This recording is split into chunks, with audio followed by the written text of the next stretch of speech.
It's like a Taylor Swift Doom album, except that we wrote all the songs ourselves, and they're good. All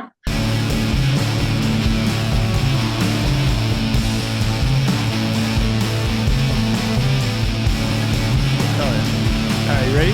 Ready to do this? Yeah. Let's do this. Hey, everybody, welcome back to the Zen Perry Project. Today on the show, we have the High Priestess NightHawk herself from Heavy Temple. Thank you for being here. Thank you for having me. And we were just talking a little bit about soccer, and you're at your friend's house, so you're kind of prepping for your tour right now. Is that correct? Yes. Yeah, by prepping, I mean, for me, it's just like a lot of anxiety. But yeah, just trying to figure out which cool shirts I want to wear mostly, and then hoping everything else falls into place. The biggest decision you have to make. Yeah, we were just talking to Mike from Mystery Lights, and he's also just kind of making his rounds to friends and family before he goes on his big old long tour as well. Yeah, I thought I was at my friend's the other day, and his wife was like, "Oh, how long are you going out, or where are you doing?" And it's like, "Well, we're gonna be out for a month and a half," and I just kind of sighed and doubled over. My friend Jean was like, "Did you just make yourself tired saying that out loud?" And I was like, "Yeah, kind of." Yeah, Month and a half's like a long time when you think about it, like, or not at all, but it's a lot of work, sun up to sundown. You got to do. You have stuff to do, Mm-hmm, And a lot of mm-hmm. it's just taking care of yourself, which is, not the most fun thing in the world, but a little vital. It's super necessary, especially now. It's like, I'm at the age where, I mean, I never wanted to like sleep in a house that smells like a litter box or anything, but like now I'm at the age where like I refuse. I will, and it's good to be well rested because then your performance is better and people enjoy the show more. So There you go. Yeah, and hopefully you do as well. yeah. So the big tour, the reason why you're doing it, you just released your second full-length album, Garden of Heathens.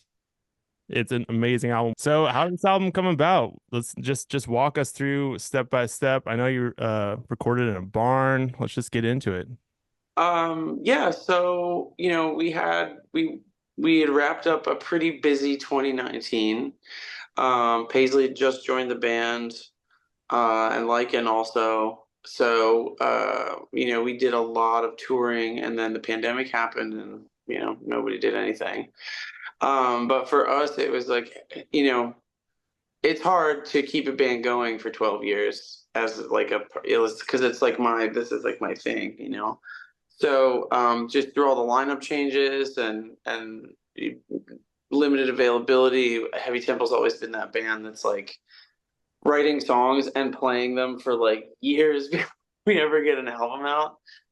So we just kind of go and go and go, and this forced us to stop. And we just kind of started riffing around, and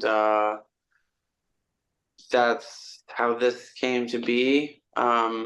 And I can't remember how we stumbled across it, but John over at Animal Farm, I'm going to recommend to everyone that they go record with John at Animal Farm in Flemington, New Jersey. Don't take up all his time because I'm going to want to go back there.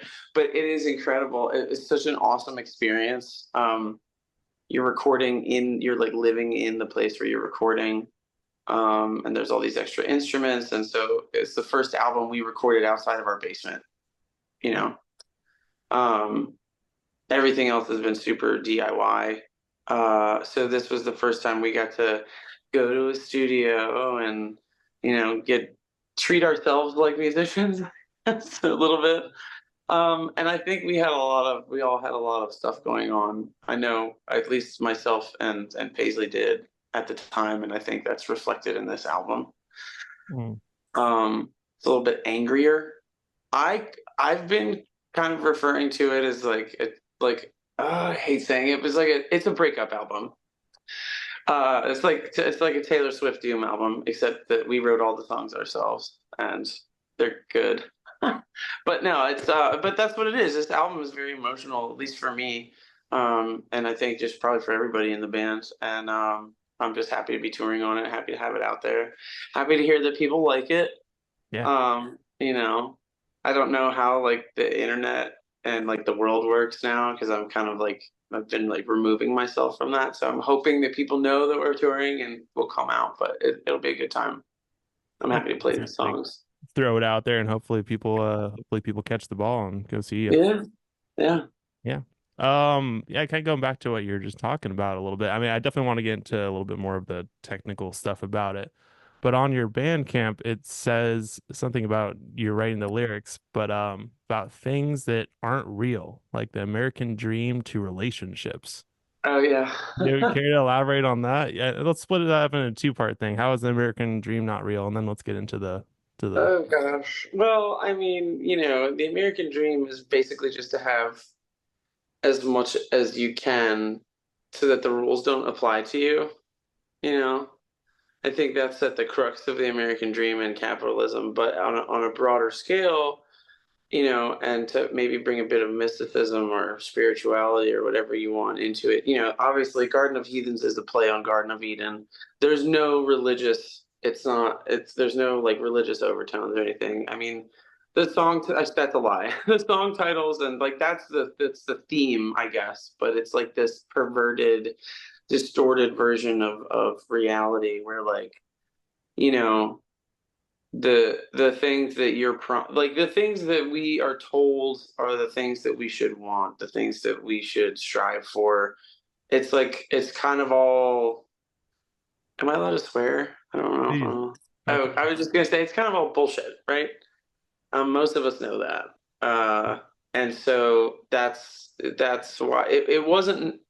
This album ended up being, I think, a broader commentary, but it is just for me on a personal level. This is an album about having to face up to the fact that you need to take an L in the fact that you thought that this world that you're creating with someone, it's like it's not real, and so I guess to use that analogous to the world at large, great Modest Mouse song, but the world at large, like that's sort of the thing, right? It's like none of this is real, and we should just be focusing on like the things that make a life fulfilling, like relationships, whatever your creative pursuits are, you know what I mean?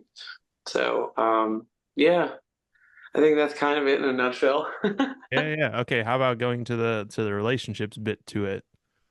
How Yeah, I mean, how might relationships not be real?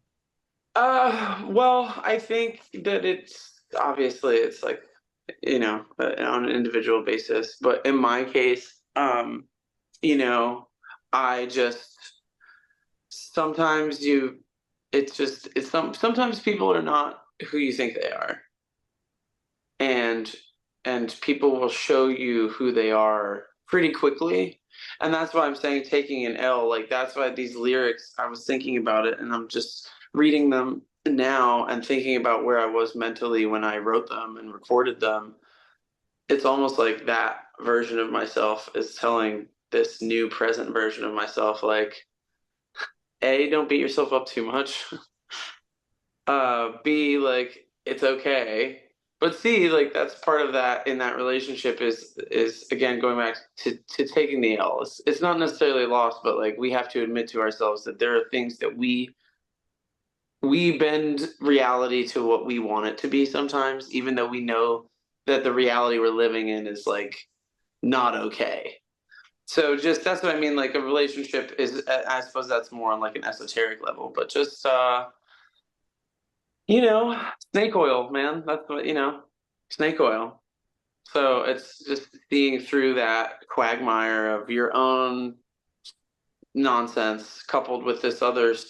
Everybody brings everything with them all the time. So trying to get out through the other side. Yeah. And maybe that's too with the artwork, with like they're all like coming out of the cave and like moving toward that temple or whatever. Yeah, like going away from demons into something better. Yeah. I like that. I I'd like to think so. I love that. You've mentioned in other interviews that this was kind of one of your first projects that you've done that was like it actually people writing in a room together. hmm Um, And why do you think that's important? Why haven't you really done that in the past? Any and all thoughts you have about that, about working with these guys, Paisley and Lycan? Well, I started Heavy Temple because I was, living in a place where like it's one of those towns where like it's adjacent to the buzz, but it's not like in that thing. So I grew up, or came up rather, with like I had a lot of support, but I just like wasn't. I was in a few bands and then they kind of petered out, and I had a band that I started and we wrote some stuff and then that fell apart, and I was just like, oh, I'm gonna sell all my gear. And then I was like, wait, you idiot, you could just write your own album. So I basically just wrote the first EP or record, whatever. It's like 30 minutes, it's 3 songs. It's a bit ridiculous, but I wrote these songs and I asked people to play with me, and I've always wanted I've always wanted to have long-term band members, because I think playing together and growing together as musicians and collaborating, it makes you a better player, better songwriter, whatever. And so I just always wanted that perma lineup to really get locked in, but it's like living where you live, or like every drummer is in every good drummer is in like 6 bands, right? They're the hardest to find, and then having players that just match your style and match your personality, and so on and so on. So I was just doing most of the writing just because I had songs that I wanted to write. And I was fortunate to have everybody that's ever been involved with Heavy Temple like get the band to this point where I felt like we were really well matched, the 3 of us writing this record, because we're all bringing different things to the album, and which I think is kind of obvious. I mean, it's like there's like High on Fire, and then there's like some Black Angels kind of stuff, and like Scorpions and Candlemass, and it's like and then there's like a bunch of double bass, and then there's like some death riffs in Psychomantium, and so it just sort of happened because we had that break, because we were forced to just like think, well, we're not practicing for shows because there are none.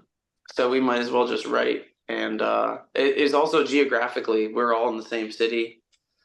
We all have the time. But this is, it's part of the reason this is the best thing Heavy Temple's ever done. It's because it's not just me. You always wonder, like, am I just like writing the same like Black Sabbath song over and over again? I'm like hoping for the best. Like maybe we'll add some keys. It's like, no, it's still the same riff you did 2 albums ago. So. For sure. It was a lot. It was a lot of fun. These songs are bangers. It's the one album that I can actually listen to and be like, oh yeah, if I like this album, I don't want to immediately turn it off. Yeah. I mean, that's like you're always your biggest critic ever. Oh, for sure. Was it kind of hard for you to go through like multiple band members? Were you always just like trying to find the right ones? Or were you always like, was this your vision to always have like a band that you actually wanted to be all growing together with? It's a little bit of everything. So like I'm hugely influenced by Queens of the Stone Age, both as like an organization and as a band. I think part of the reason that Josh has been able to do it for so long is because he does have that sort of revolving door, and like I said, I always wanted that permanent lineup where we could really develop our playing. But I also like I kind of just the idea of that collective. It brings more people in and out than just having like the same members, and and even like play like different, just the way that when we've been practicing now, with the drummer we're bringing on tour, he's doing different things, and and the guitarist is doing different things, and I think also the songs are written in such a way that's like, let's hit these whatever timing things, because it wouldn't be a Heavy Temple song without doing a bunch of dumb polyrhythm shit. But let's hit those marks, and then you can just do whatever. You know what I mean? Space out. Like you put yourself into it. So I like to think of it's my brainchild, but I feel like heavy tempo is for the children. Like anybody, I love the idea of just somebody wants to write a heavy tempo song, like great. I'll put 50 people's names on the album credits. Like I don't care, you know. Um, but it was a huge bummer when at first I was like, I have to have the same three people all the time, blah blah blah. And then I kind of started to loosen my grip on that idea, and it's been a lot more rewarding and it's been a lot easier.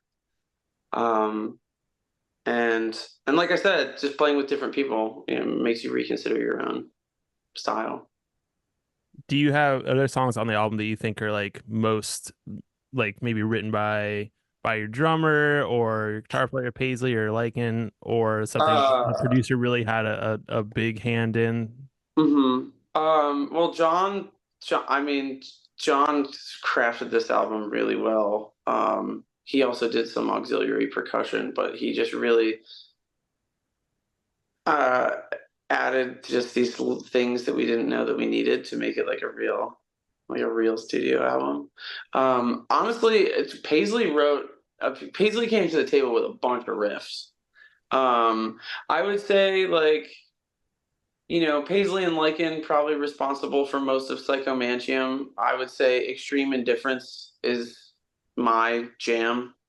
Uh, Divine Indiscretion, that's first half was Paisley, and then I remember the two of them were in the basement just jamming, and I was in the bathroom, and it was like all of a sudden I just heard the entire back half of the song in my head, so I just like ran downstairs and I was like, yeah, and they were like, and then so there are things that are definitely like that, the flavor of the individual.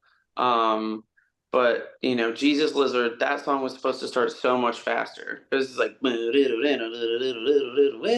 call it Jesus Lizard. That's our working title.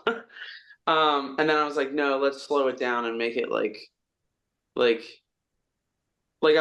want it to sound like it's just like the nastiest looking dude in cargo shorts just saw you from across the pit and you're about to get it. You know what I'm saying? So yeah, it's definitely, like I said, heavier on some of the influences for some of us, but still very much a group effort. That's awesome. That's great. And let's go into the album art because you've worked with, I believe, where is his name? Alexander James. Reesfar. Oh yeah, that was the last album. Yeah, that was awesome. For this album, we worked with James Buscema, I believe. I just need to ask him how to pronounce his last name. I'm sure I've said it three different ways. Um, he's fantastic. My other band used him for their album art, and it wasn't like exactly the same thing because that's a bit darker. But I really like Bat Out of Hell and Back Into Hell, those Meatloaf album covers. I know it's like Molly Hatchet, where you're like, this album cover's sick, and then you listen to the album and you're like, oh, okay, it's weird. But it's just like imagery is so cool, and especially given the title of the album, um, I wanted somebody who is going to capture that Michael Whalen style, and just going through James's portfolios, like exactly what I wanted. Um, and I gave him a couple of ideas, told him kind of what the theme of the album was, and he just sort of went with it. We have a zodiac somewhere on every album, cover, back or front. So rather than including just the zodiac symbols, he just made all of those creatures into their anthropomorphic representations. It's pretty cool. Yeah, so like you'll see there's like two crabs and there's like two sisters whose like heads are stuck together. And then there's like a goat and a ram and and Oh, then the temple itself is this there's like scales, there's like a skull on top. Yeah, it's very like it's a little subtle, but like we wanted it to be like wow. just these things sort of crawling out of like the primordial ooze to see the light or whatever. That's, So that's no, he super did a cool. fantastic job. Yeah. Whoa. Okay, now I'm And not there's like look at that. Wow. there's another little thing on the album where so side A is called As Above and side B is called So Below. So the A is side A and above, and the B is like side B and below. There's like a lot of little Easter eggish type things in there. And this, what's crazy is like we took the picture that's on the inside, we took that kind of before this all really started materializing, you know? So sometimes it has a way of just working out. Well, you're building like a whole story with it. I mean, that's super rad. It's fun. It's Yeah, it entertaining, sort of. makes it more fun. I mean, it's like you have to do art for everything. It's like might as well make it cool, right? Make I it feel like the album art, honestly, was sometimes I'm like, man, does this album art go like what? And the first track on the album is called Extreme Indifference to Life. I'm like, does this just go like way too hard? And then people are gonna put this on and be like, this sounds like freaking REO Speedwagon. Like, you know? I think there's something to be said for just like coming right out of the gates like hard, you know, Yeah. especially Yeah. with people's attention spans right now. But also, it's a fucking Oh badass. yeah. And the Yeah. music video, that's the one you had the music video for, right? Mm-hmm. Yeah, Mm-hmm. cool music video. How'd that get shot? Well, my best friend who I've known for freaking ever, my friend Elena is the main character in the video, and so we were trying to shoot. She came up with this.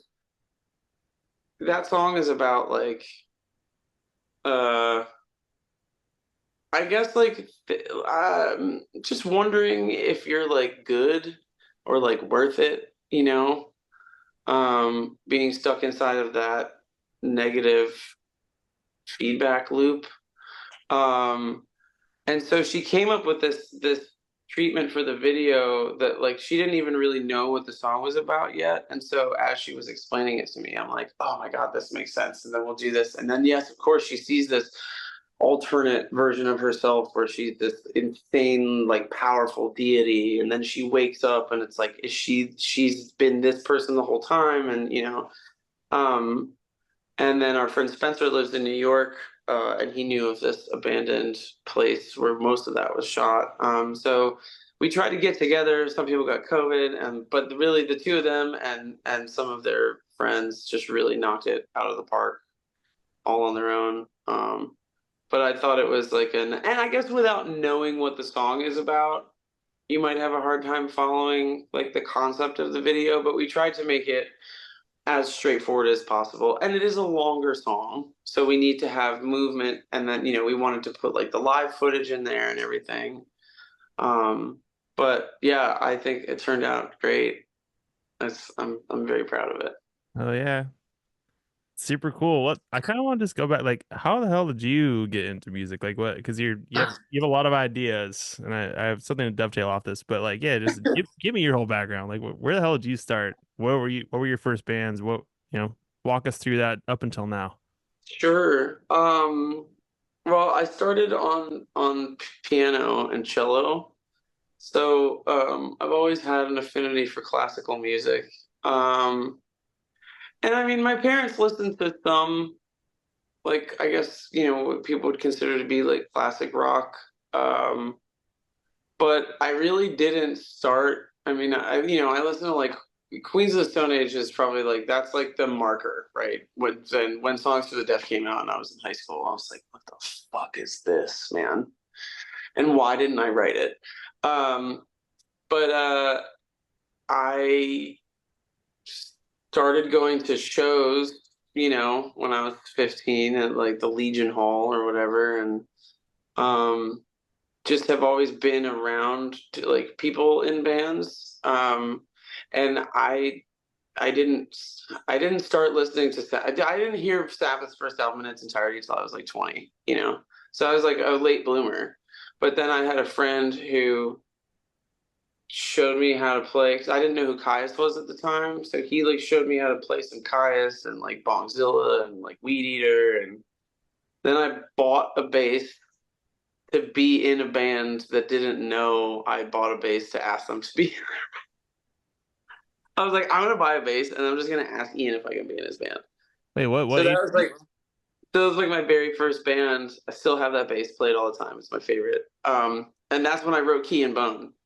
So I wrote Key and Bone in like 2008. I don't know, 7 or 8 or some. I don't know, some ridiculous, maybe whatever. So that song has traveled with that. thing, you know, into heavy tempo. And then just playing in bands and wanting to fill in. I I didn't twist his arm, but I like strongly suggested that my friend let me play guitar in his band, so I'm doing that too. Um, so I don't know. I've always wanted to play music.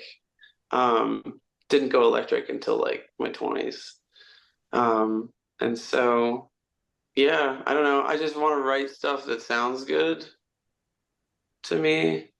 You know, I like writing electronic stuff. I'm in like this oi soccer punk thing that I'm doing with some friends too. It's just like I can't get enough. I want to play. I want to play everything. I want to be in every band. Like, also, just shameless self-promotion. If anybody needs like a fill-in on like, you know, do a little run here and there, whatever, drive the van, sell some merch. But yeah, I've been asked to play with people for filling in, and it's been super awesome. I've gotten to see so much awesome stuff that I never thought I'd be able to see. So the impetus is just to keep playing, I think, regardless of what or how. Yeah, so you're always just asking people to kind of be in bands when, I mean, right when you Uh-huh. first got your bass, and then you just kind of went from there. Yep. Yep. Yeah. Fun. Yeah. I mean, God, the space. It's the most. It's a Fender. I'm a Fender stan. They never go out of tune. They don't have neck dive. They're like perfectly weighted.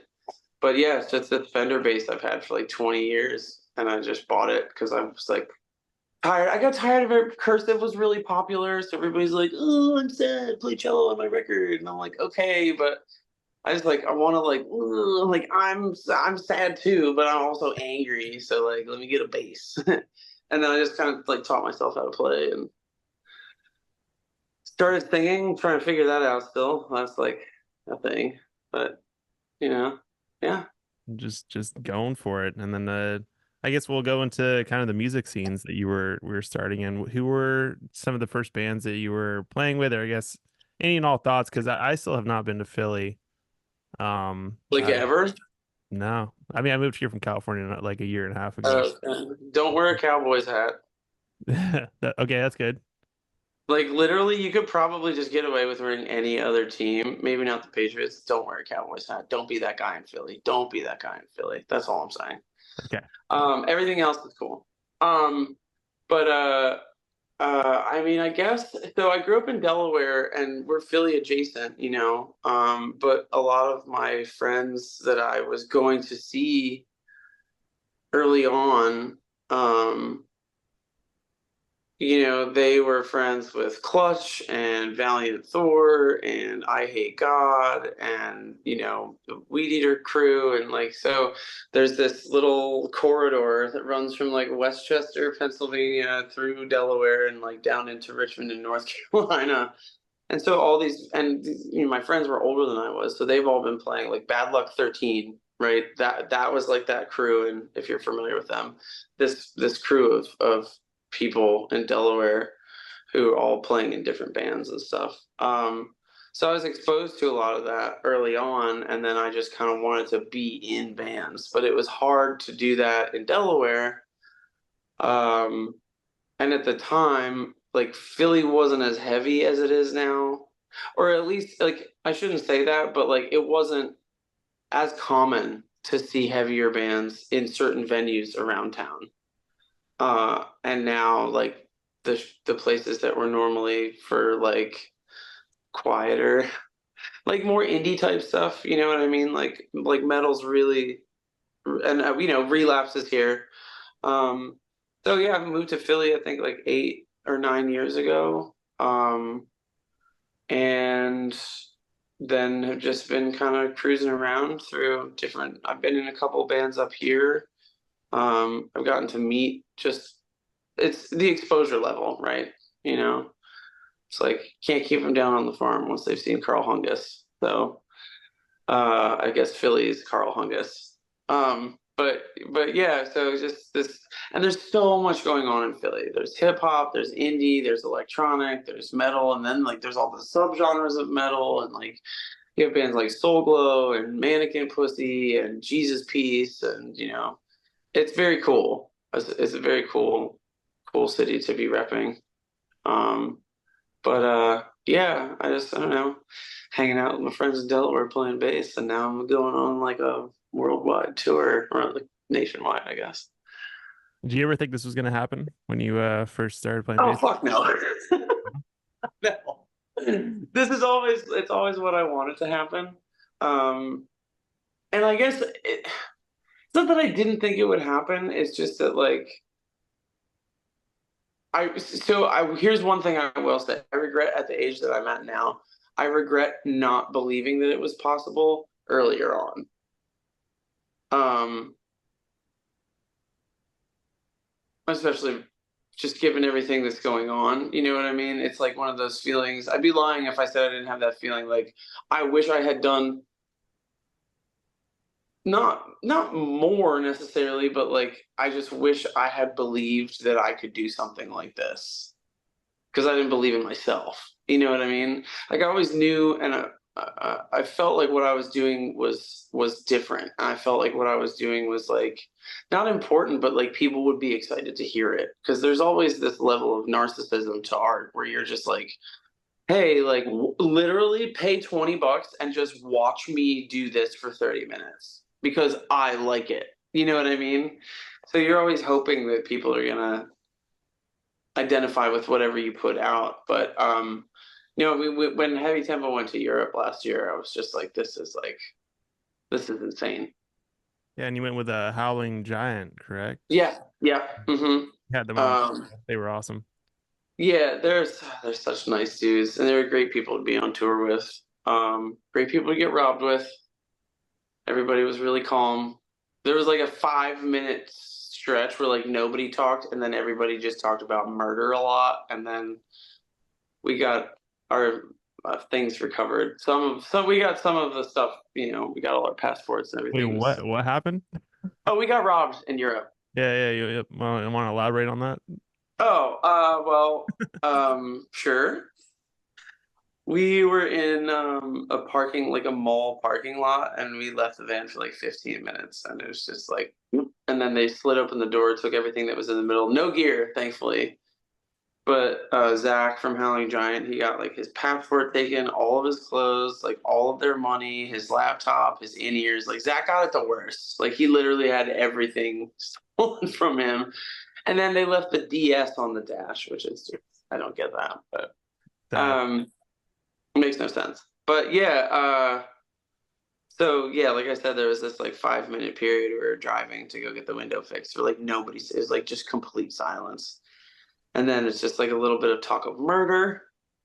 If I ever, right. um, but no, we our label started a GoFundMe, which was really nice, and everybody we basically recouped our losses in like a day, which is super flattering. But yeah, and then everybody's like, "Oh, watch out in Milan." I'm like, it's not like we haven't had these tour dates posted for 3 months. And then I'm like, somebody punched in our window, and they're like, "Watch out!" I'm like, "Oh!" But no, it's nobody's fault. It's an unfortunate series of incidents, but character building, nevertheless. But yeah, I never thought I did an interview yesterday where I was talking about like being in the crowd and like seeing people on stage watching the bands and like seeing your favorite bands watch your other favorite bands, and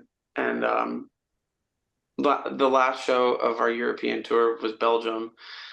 And what we didn't know at the time was that would be Steve Albini's last show ever. So we got to stand 20 feet from Steve Albini playing with Shellac, who I've never seen. Um, and then like Ivar from Enslaved is behind me, and then I look across the way and like I Hate God is watching. And I'm just like this.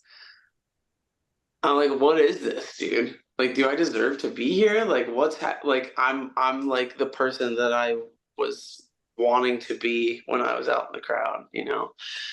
So again, like I said, I wish that I'd had more of that in me when I was younger. Um, but I got that dog in me now, dude. So I'm ready. Ready to go now. What do you think changed for you? Was it just like kind of getting the momentum going with bands, kind of?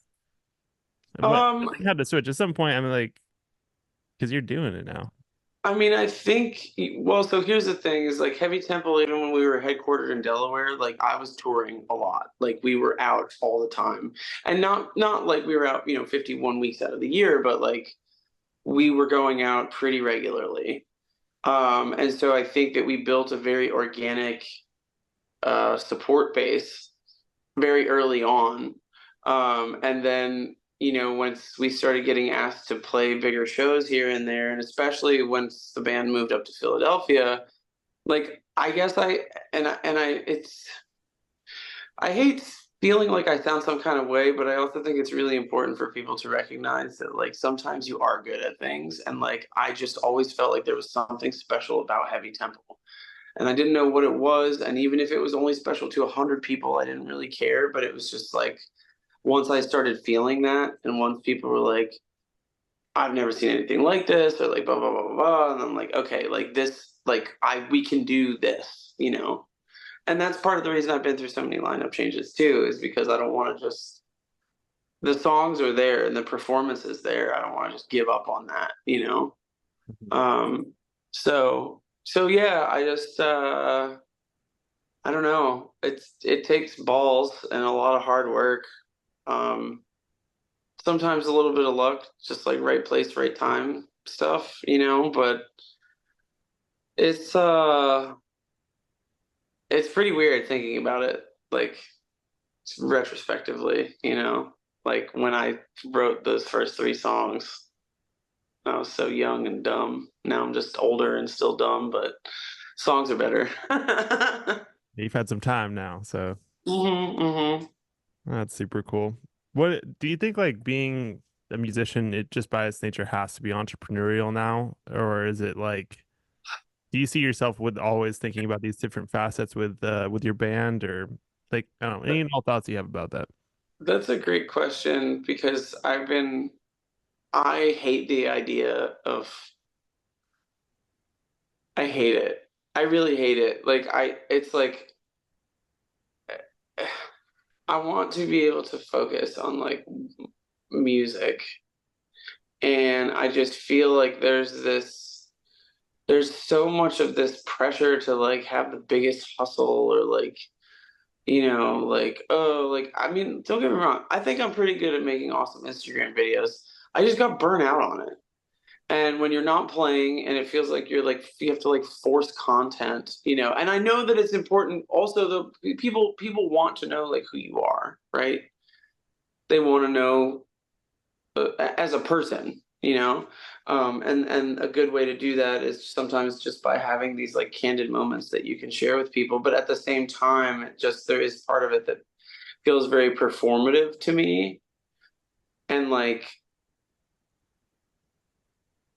it's this pickle where you don't want to spend the money to buy the lottery ticket, but if you don't buy the lottery ticket, then you never win more money.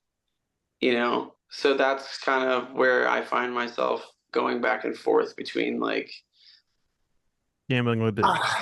I would love to just delete my Instagram, frankly. I would love it if like a solar no, because then I couldn't play my little fruit games, but no, I do find myself walking that line between like this is fun and like it's cool just to like interact with people, and like I would like to never pick up my phone ever again.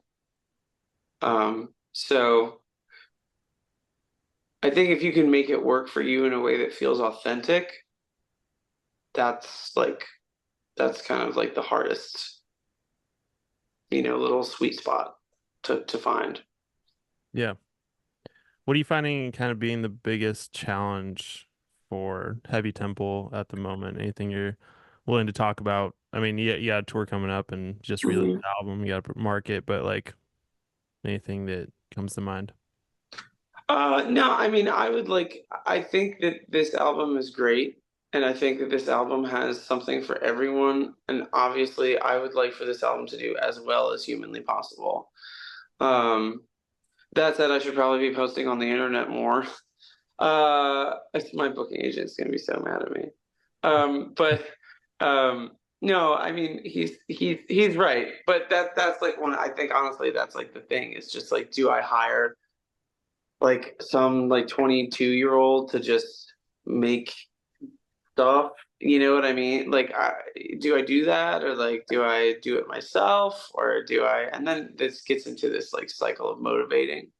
Um, but I mean, I don't honestly. If I guess if I could just make a few more Instagram posts, I don't really see anything standing in our way.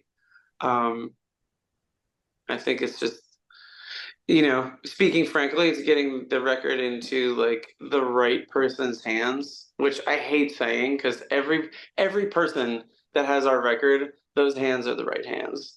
But as far as like advancing and being able to do the thing that every musician wants to do, which is to be able to subsist off your art, I don't have any lofty ideals. Um, but I do want to I want to ride the wheels off it. You know what I mean? Yeah. Like, cool. Is it possible? Like, what? Like, maybe we won't be able to do it. Like, sign me up.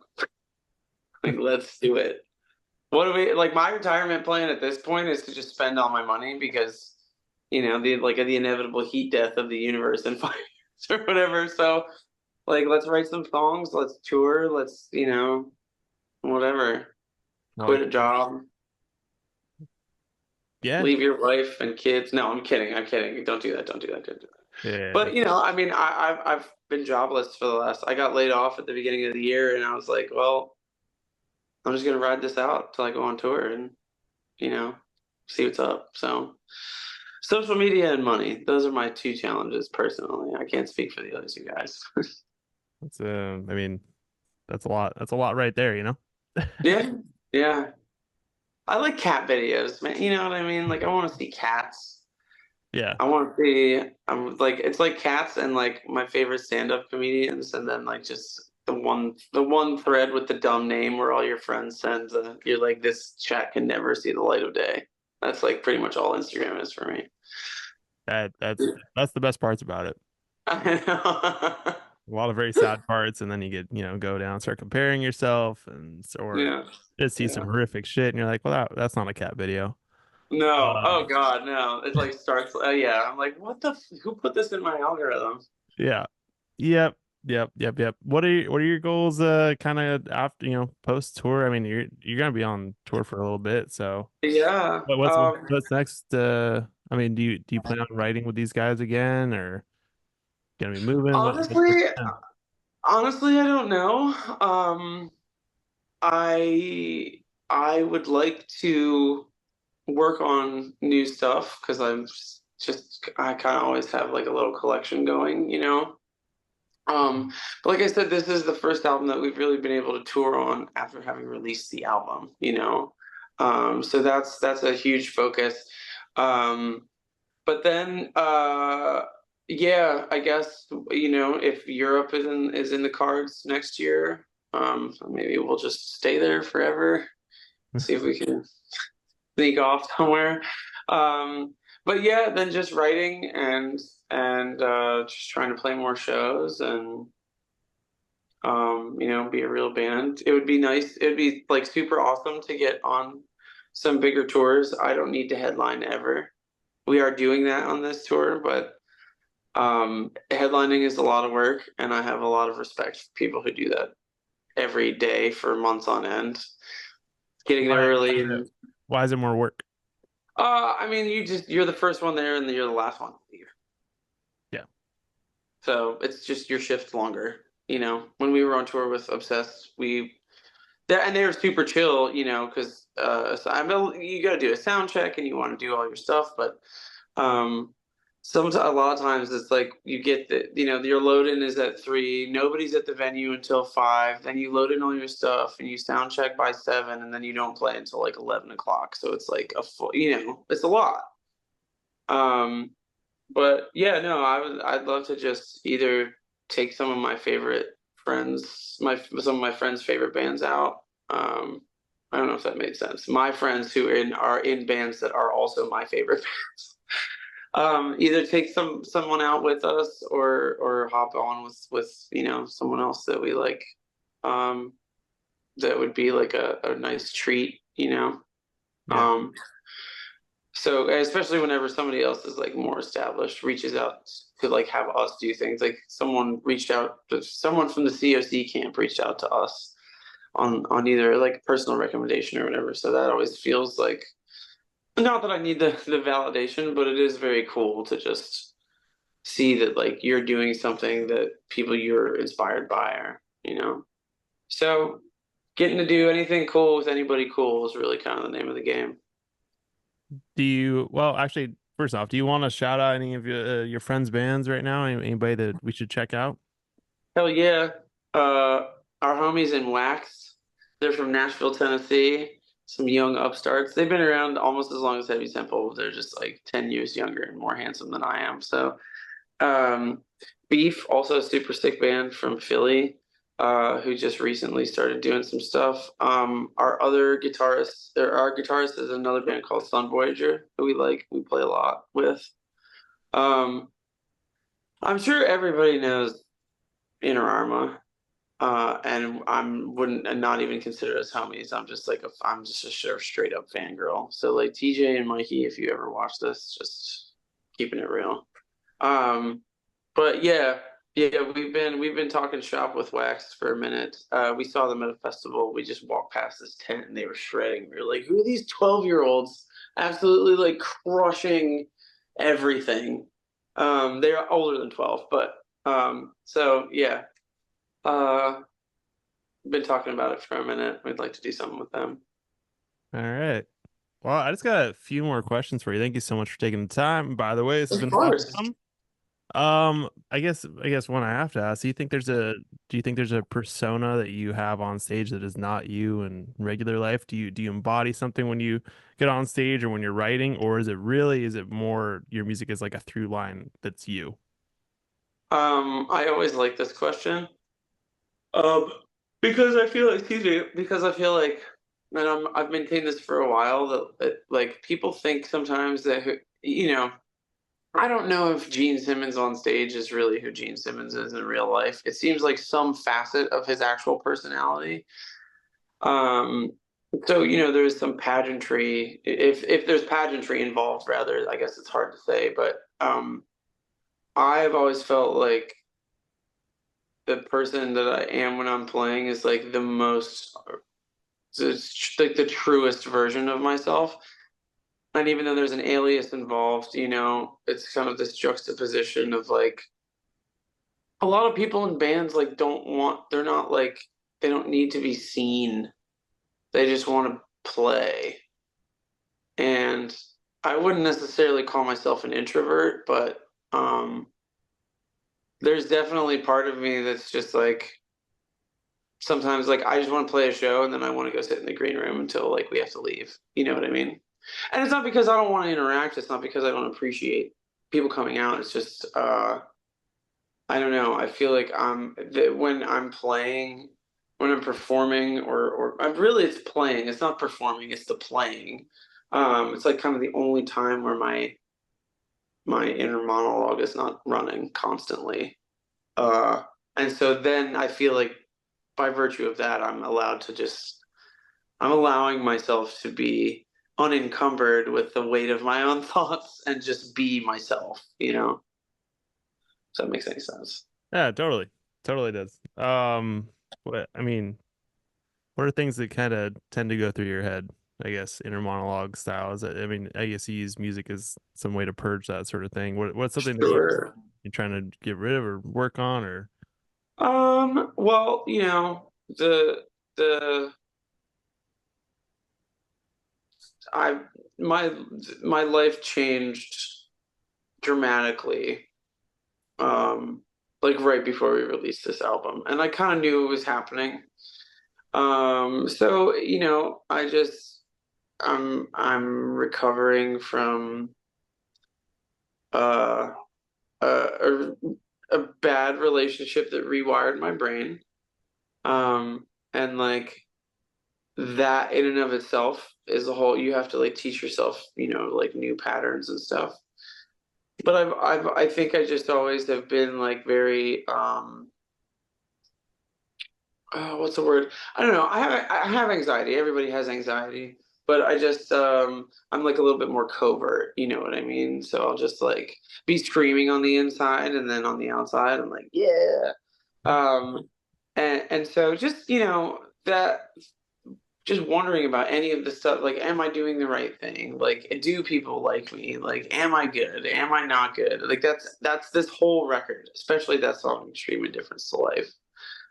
So I think part of like playing and like that drive to play is to just get is to like take that out of there for a minute until I can like figure out what to do with it. Like, you just go sit over there. I'm gonna play a show, and then when I'm done, you can come back and tell me about that horrible thing that I shouldn't have said to someone 10 years ago that they probably don't remember, you know? So it's like that exorcism of like all of that negative self-talk that, you know, especially around the release of this record has been sort of boiling up. And I've noticed with the performances for the songs on this record, I'm like I feel a bit less like suffocated. You know, I'm like really letting my vocals do the work. I'm not there's no pretension or anything, you know. Nice. It's a great answer. We always ask everybody on this show, how do you deal with imposter syndrome? I mean, you were kind of alluding to some of that stuff in your last answer, but like what tips can you give to people to just like keep going, kind of believe in yourself? Like what works for you? Oh, well, I think that toxic positivity is a real thing. Um, and so I would encourage people not to lean into that. Like, you know, it's like when people are like, have you just tried being happy? I'm like, just absolutely, please, just go fuck yourself. Of course I tried to fucking being happy, you know? Um, but I think I think that the way that we talk to ourselves is like the things that we think about how other people feel about us are just like that's like a reflection of myself, right? So like if I just assume that people think this about me, then it's just me worrying that I'm this thing, right? And it's like, well, I have to trust that at least some of the people in my life know that I'm not the thing I'm afraid I am, right?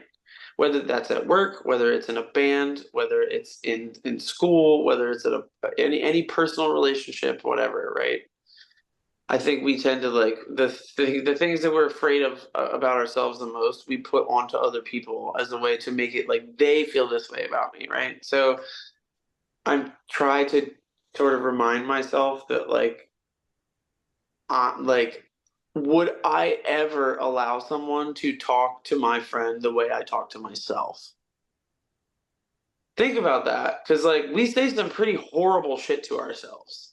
And it's like if I heard someone saying that to a friend of mine, would I just like let it happen? Absolutely not. Would you say things like that to your friend? Absolutely. Like you have to be your own friend.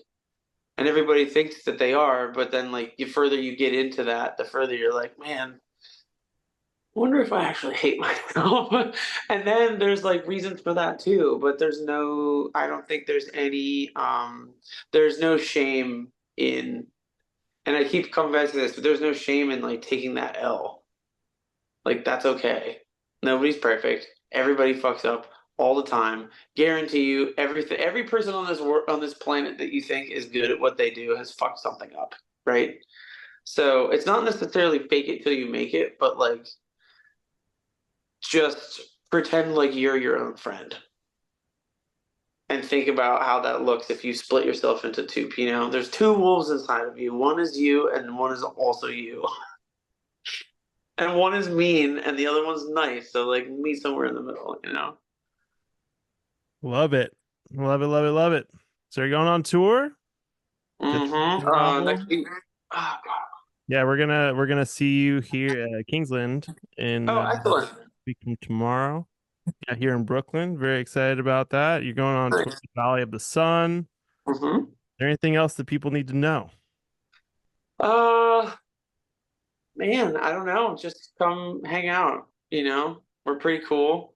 Um, we're not. Shut. Okay, I'm not gonna say that. I was gonna say like we're not weird, but we are weird. No, just you know, come out. We'll have some new merch. There's this tour we're focusing on, like, if you come to have a temple show with $1 in your pocket, you can get something cool from our merch table, because we love. I mean, don't get us wrong, we love money because we have to drive from place to place, but it's also just super nice to see people out there supporting. So we just want to make sure we can give them something a little bit, you know. And then I don't know. Keep your eyes peeled, your ears peeled, open, peeled. I don't know, that sounds weird. We'll be doing more stuff all the time shortly, but we're out from the 17th until the 1st of September. So nice. And if you check our dates, and there's a date that we have off, and you know, a cool thing to do, like the world's largest frying pan, I would recommend anybody let us know what cool shit's out there. Oh, that's awesome. Yeah, I'm give you some funny recommendations for their hometown in middle of nowhere. I would love it. And if you know anywhere that has good eggs Benedict or sausage gravy and biscuits, also please let me know. Yeah, good. Need to know that. That's the important stuff. Yeah. You're not looking for connections or No, absolutely not. No, I don't care if we even play. Let's cancel the whole tour. I just want to know where the best sausage gravy and biscuits is. Yeah, you have a Benedict hangover. Well, High Priestess NightHawk of Heavy Temple, thank you so much for being here. Yeah, and cannot wait to see you and hang out. And yeah, the album's awesome. Congratulations. Thank you so much. Thank you. We'll see you next week? See you in a week. Oh gosh. Okay. Well, thank you for having me. And it's happening. It's happening. Thank you for having me, and I'll see you guys next week. Have a good night. Hey, for the love of God, please subscribe to our Patreon for like $1 a month. That would help out a lot. Podcasts are, fun fact, really expensive to run, and I really enjoy doing this. So if you want to keep on seeing stuff like this, help me out. Also, like, subscribe, do all that fun stuff, and I really hope you enjoyed it, and we'll see you next time.